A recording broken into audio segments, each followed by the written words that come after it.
What's up mga kabonjing? Good morning for today's video. Ayan, medyo maulan ng weather natin ngayon. Ayan, using this Toyota Wigo G Variant 2025 model. Ayan, diba? Mga sir, ma'am, diba? Meron traction control to. Ayan, check natin ngayon, masusubukan. So, tingnan natin. Mga sir, disclaimer lang ha, pa yung nagbibideo. Alright. Oh, tubig. Alright. Check natin kung kumusta. So right now, yan, mga sumaman sir, dito tayo sa kahabaan ng SLEX. So check natin yung traction control nito. Talaga i-on ko mga maman sir. Yan ang isa sa mga features nitong Toyota Wigo G Variant. Ayan, 2025 model. Check ko nga. Preno tayo. Accelerate tayo. Liko tayo ng konti. Kanan, kaliwa. Meron mga maman sir. Yeah. Ramdam siya, ramdam. Ramdam natin yung traction control na isa sa mga features nitong Toyota Wigo G Variant 2025 model. So panalo to mga maman sir, no? Hindi naman to bayad pero the best. Oo. So gamit na gamit. Especially pag mga gantong weather conditions, no? Maulan. Yan, maulan. So hindi ko alam bakit. ITCJ daw, sabi nung Pag-asa. Magdamag na atang umulan sa amin sa Laguna. Anyway, ito, papasok tayo sa money market. Subok, mga maman sir, no? Kanina pa, habang hindi ako nagbibideo, hindi pa ako nagpapabideo para rather is sinusubukan ko na yung traction. Kapit ng Longgu, no? So, okay naman siya. Hindi nalalayo dun sa mga ibang variant. Huwag mo lang ikumpara sa sa mga mga SUV. So iba 'yon. Pero para sa variant na to, para sa halaga ng kotse na to, ng sedan na to, is panalo mga maman sir. Excuse. The best mga maman sir. Yung isa sa mga features nito, yung traction and control. Layo-layo pa yung ating ita-travel, maulan, magagamit natin to.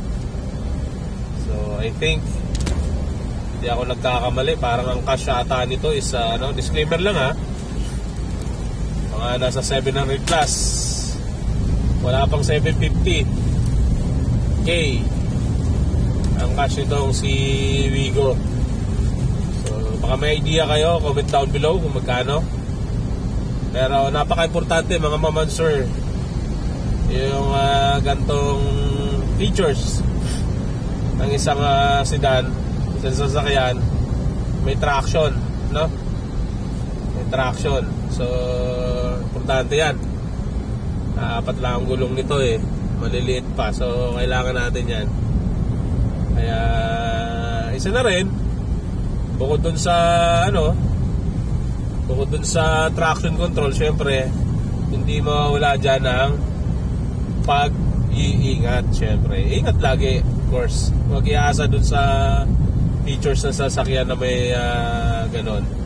Lagi pa rin isa-alang-alang, isa buhay yung pagiging safety o safe driver, no? Sa lahat ng bagay naman yan. Sa lahat ng bagay, at alam naman ng lahat, malamang na malamang alam lahat ng mga kapwa driver natin, mga personal na sasakyan or hindi sa atin, laging mag-iingat. Ingatan natin, of course. Siyempre nandyan yung pag-iingat, right? Especially ngayong December na, tagulan, walang araw na hindi basa ang kalsada. Yan yung mga kalaban natin, no? Yan ang mga kalaban natin pag mga ganong ganitong panahon. Kaya iba yung pag-iingat, no? Iba yung pag-iingat, mga mamadsir. Alright? So, kaya lang tayo napunta doon. Of course, naungkat natin yung isa sa mga features itong Toyota Wigo, yung traction control, no? Ito baguhan lang din naman akong driver. Ito lang yung na-observe ko, no, sa traction niya. Sa halaga ng sedan na to, okay na, no? Satisfied na mga mamansir. Kaya yan, shout out sa Toyots, no? Sa Toyots, nilagyan nila ng ganito. Kaya totoo nga, isa sa mga sa sales nila na compact na raw itong Toyota Wigo. Compact na, nandito na lahat. Mga safety features, infotainment, touchscreen na air condition control. So marami. Naka-CVT na. Yun. So sa mga susunod na video natin mga mamansir, features natin yung ibang niyan. Ibang niya. Ibang palamuti, ika nga na sa mga susunod natin video. Kaya don't forget to subscribe para maging updated ka sa ating mga videos, no? Sa mga may hilig sa sasakyan dyan, lalo na mga nagbabalak na yung December, panay ang promo ng Toyota ngayon. Sa mga gustong bumili ng bumili o mag-car loan ng Toyota Wigo, well, don't forget to subscribe, no? Comment down below ano yung mga katanungan ninyo para masagot natin, no? Para maipakita ko sa inyo bago kayo bumili or mag-car loan ng Toyota Wigo G 2025 na variant nila. So hanggang dito na lang mga mamansir.